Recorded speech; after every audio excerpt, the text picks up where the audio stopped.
नमस्कार, welcome back to my channel. आणि आता आपण आलेलो आहोत क्रिसमस मार्केटमध्ये, टोकियो क्रिसमस मार्केट तुम्ही माझ्या मागे बघत असाल। आणि आता आपण क्रिसमस मार्केट बघणार आहोत आतमध्ये जाऊन। तर माझ्याबरोबर हा व्हिडिओ एंडपर्यंत पाहत राहा।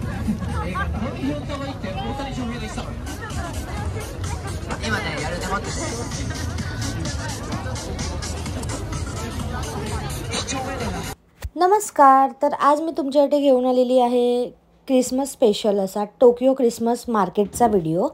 तर आता मी तुम्हाला हे दाखवणार आहे की क्रिसमस मार्केटमध्ये इथे कुठल्या कुठल्या गोष्टी असतात ते।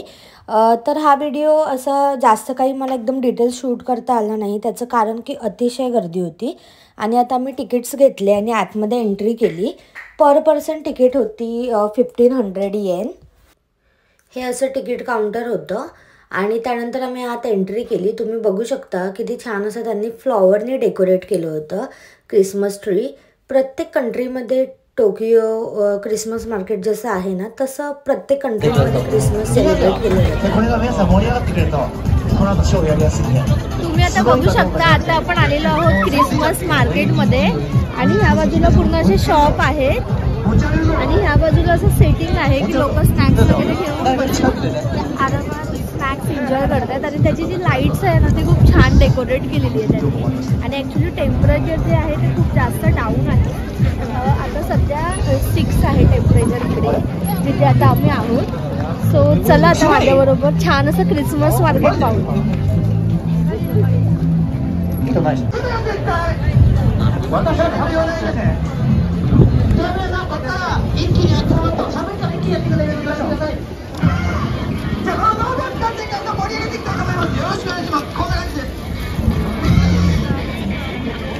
तर तुम्ही आता माझ्या मागे बघत असाल, ह्याचं पॅक केलेलं आहे आणि पॅक केलेलं टेंट आहे। आणि त्याच्या आतमध्ये ॲक्च्युली ना हीटर जे असे रॉड्स केले पोपट, आणि तिथून ना गरम हवा येते। ॲक्च्युली टेम्परेचर खूप डाऊन होतं, त्याच्यामुळे त्या लोकांनी तशा प्रकारचं असं अरेंजमेंट केली आहे। आणि ह्याच्या आतमध्ये पूर्ण असं गरम गरम फील होतं आहे। लोक जाऊन आतमध्ये बसून खातात आरामात। तर मी तुम्हाला एकदा जाऊन दाखवते की कशा प्रकारची ते हीटरची त्यांनी अरेंजमेंट केली।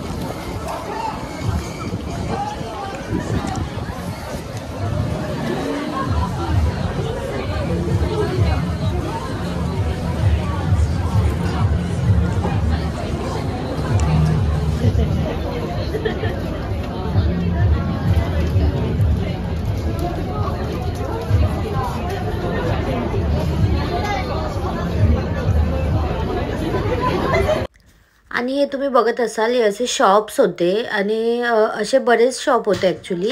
प्रत्येक शॉप मला इथे कवर करता आलेलं नाही आहे, पण काही शॉप्स परफ्यूमचे होते, काही शॉप कॅन्डल्सचे होते, काही शॉप चॉकलेट्सचे होते, केकचे होते। असे वेगवेगळे आयटम्स होते प्रत्येक शॉपमध्ये। काही शॉप अल्कोहोलचे होते आणि बरेच शॉप असे होते जिथे फूड होतं। फूडचं सगळ्यात जास्त शॉप होते। आणि तुम्ही ह्या डॉल्स बघत असाल, ह्या जॅपनीज डॉल्स आहेत आणि त्या खूप फेमस आहेत ॲक्च्युली। आणि एक एक डॉल तुम्ही प्राईस बघू शकता, 37,000ची वगैरे एक डॉल होती। लाकडी आहेत आणि त्या, तर काहीतरी विशेष असेल म्हणून तर एवढं कॉस्टली होतं तिकडे। तर मी काही एवढं डिटेल बघायला गेली नाही आतमध्ये, मी जस्ट तुम्हाला दाखवायचं म्हणून एक ओव्हरलुक दाखवण्याचा प्रयत्न केला आहे इथे। तुम्ही बघू शकता प्रत्येक शॉपच्या समोर अशी लाईन होती। कोणी अशी गर्दी करत नाही घेण्यासाठी, प्रत्येकजण आपल्या आपल्या टर्नचा वेट करतं आणि लाईनमध्ये प्रॉपर उभं राहतं आणि गोष्टी कलेक्ट करतं। कारण जपानमध्ये अशी सिस्टमच आहे, कुठलीही गोष्ट घेताना डिसिप्लिननी करायची। कुठलीही गोष्ट करताना ही एक गोष्ट ह्या कंट्रीला खूप छान रिप्रेझेंट करते आणि युनिक बनवते। आणि आपल्या भारतात देखील आता असे क्रिसमस मार्केट येऊ लागलेले आहेत। म्हणजे आजकाल हे कॉमन झालेलं आहे, हे काही असं युनिक नाही आहे। पण तरी देखील इकडचं क्रिसमस मार्केट कसं असतं आणि लोक कसे सेलिब्रेट करतात, किती लोकांचा प्रतिसाद असतो, हे दाखवण्याचा मी इथे प्रयत्न केलेला आहे। प्रतिसादावरून तुम्हाला कळालंच असेल की एवढी गर्दी बघून की किती लोक आले होते इथे। आणि हा वीकेंड होता ॲक्च्युली, संडे होता ना, त्यामुळे खूप जास्त गर्दी होती। क्रिसमस मार्केटमध्ये मोस्टली शॉप्स असतात, सॅन्टा क्लॉज शॉप्स वगैरे होतं आणि क्रिसमसच्या रिलेटेड गोष्टी विकणारे शॉप्स असतात आणि क्रिसमस लाईट्स बघण्यासाठी स्पेशली माणसं इकडे गर्दी करतात. हा एक म्हणजे प्लस पॉईंट आहे ह्या क्रिसमस मार्केटचा. ॲक्च्युली इकडचे लाईट्स खूप छान आणि युनिक होते आणि मला ते खूपच असे एलिगंटली वाटत होते, म्हणजे इतकेही ब्राईट नव्हते की डोळ्यांना त्रास वगैरे होईल असं. आणि हे तुम्ही बघू शकता, हे पूर्ण लाकडी होतं. हा जो पूर्ण मनोरा आहे ना तो कंप्लीट लाकडी होता आणि त्याच्यासोबत फोटोज आणि व्हिडिओ काढण्यासाठी इथे खूप लोकांची गर्दी होत होती ॲक्च्युली, कारण तो एवढा भव्य होता ना, खूपच जास्त हाईट होती त्याची. मला वाटतं एक 7 ते 8 थरांचा तो मनोरा होता आणि त्याच्यात जे लाकडी होतं आणि त्याच्यात जे भावले होते ना ते देखील लाकडीच होते आणि त्यात क्रिसमस थीमचे होते आणि जपान ॲनिमीमुळे फेमस आहे, तुम्हाला माहितीच असेल. तर ते देखील कॅरेक्टर्स होते त्याच्यामध्ये आय थिंक. आणि तुम्ही बघू शकता इथे सांता क्लॉज वगैरे, स्नोमॅन वगैरे असे कॅरेक्टर रोटेट होत आहेत आणि कंटिन्यू तो मनोरा रोटेट होत होता. ही त्याची स्पेशालिटी होती आणि तुम्ही बघू शकता किती सुंदर वाटत होता तो. आम्ही देखील खूप छान असे फोटोज आणि व्हिडिओज घेतले. आणि तुम्हाला कसं वाटलं हे क्रिसमस मार्केट, हे नक्की मला कमेंट करून सांगा. आणि इथे मॅजिक शो वगैरे पण होतं आणि लहान मुलांसाठी पण ॲक्टिव्हिटीज होत्या, पण एवढी गर्दी होती ना की सगळ्या गोष्टी मला कवर करता आल्या नाही. चालायला देखील जागा होत नव्हती आणि त्यात आम्ही आमच्या बेबीचा स्ट्रॉलर पण आज कॅरी केलेला, कारण खूप जास्त थंडी होती ना त्यामुळे. तर त्यामुळे ते स्ट्रॉलर कॅरी करून मग नंतर स्वतः ॲडजस्ट होऊन चालणं थोडं डिफिकल्ट जात होतं. तर अशा जागी ना मी सजेस्ट करेल की वॉकिंगच मुलांना आणलेलं बेटर आहे रॅदर दॅन स्ट्रॉलरमध्ये टाकून आणणं. तर तुम्हाला कसं वाटलं इकडचं डेकोरेशन हे नक्की मला कमेंट करून तुम्ही सांगा. आणि तुम्ही ते बघत असाल प्रत्येकाच्या हातात अशा रेड कलरच्या क्रिसमस बॅग्स आहेत. तर इकडे ना लोक जे काही परचेस करत होती ना त्यांना कॉमन शॉपिंग बॅग्स दिल्या जात होत्या ह्या क्रिसमस मार्केटमध्ये.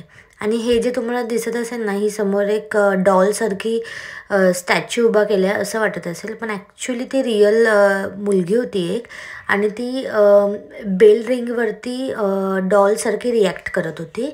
आणि ती आम्हाला येऊन 2 तास झाले होते मार्केटमध्ये आणि संध्याकाळी 6च्या नंतरपासून रात्रीपर्यंत ही अशीच कंटिन्यू ह्या पोझिशनमध्येच बेल रिंगच्या आवाजावरती म्हणजे अशी स्टँडिंग होती, विच इज व्हेरी ॲप्रिशिएबल.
तुम्हाला हा आजचा क्रिसमस मार्केटचा व्हिडिओ आवडला असेल, टोकियो क्रिसमस मार्केटचा.